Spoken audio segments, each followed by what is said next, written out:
Ассалаумағалейкум, құрметті қауым. Алдыңғы сабақта мен 5-6 ойынға ұқсас 7-6 тұздық айырбасына қатысты бір бастаманы сіздерге көрсеткен едім. Сол сабағымда көрермендердің біреуі жазған еді: егер сол жүріс ойында ақтар тұздықты бірге қойғанда қаралар ұтылады ғой деген сондай сұрақ қойған еді. Енді бұл жерде айтам, бұл ойында қаралардың басым болады, нақты. Қайнен соны талдап көрейік. Мысалы 76 ойнайды, 76, 99, 1-2.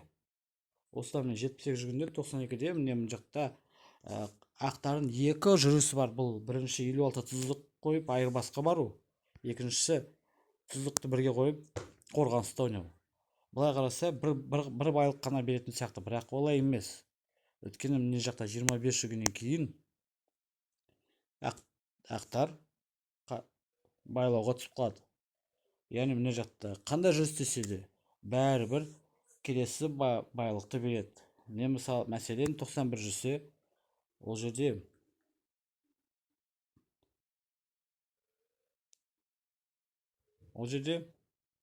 қаралар 71 жүріп тағы да бір байлыққа ұстайды.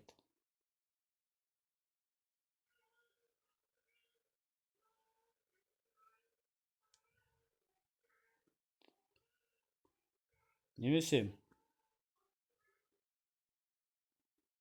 71 орнына 91 жүріп, одан да жақсы жүріс болады. Не мысалы, қандай жүріс істесе де келесі жүрісте міне ақтар тағы бір байлығын беріп қояды. Не мысалы 25 жүрсін тұздық береді, 46 жүрсін бәрі тұздық береді, 81 жүрсе де мына жақта 72 тас береді екен. Енді тағы бір-екі вариант көрейік.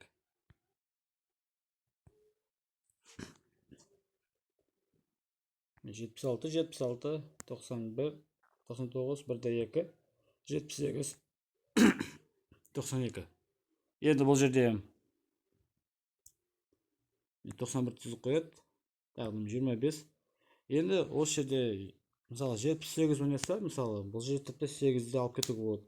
Одан кейін тағы да тұздыққа ұстай беруге, тұздыққа немесе байлыққа ұстай беруге болады. Мысалы 56 ол жалғыз жүріс, егер тұздық бермеймін десе, 92-ден кейін тағы да бір байлыққа ұсталынады. Не осындай жалпы қызықты ойын. Енді жаңа айта кететінім, көрермендерге, егер бұл жерде ақтарға бірге тұздық қою ол қате болып саналады. Ол жерде қаралардың 100% жеңісі болады.